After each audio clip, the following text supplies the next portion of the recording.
ಭವಿಷ್ಯ ಬರೆವಂತ ತಂದೇನೋ ಆಗಿ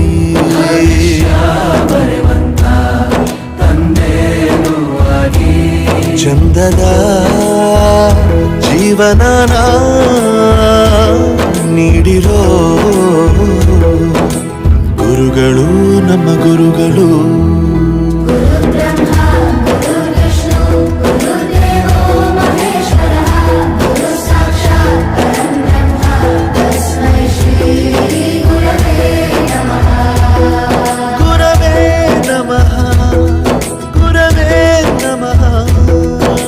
ಬಳಪ ಹಿಡಿದ ಭಗವಂತ ಇರುತ್ತಾನೆ ನಮ ಸುತ್ತ ಅವತಾರ ನಾನಾ ರೂಪವೋ.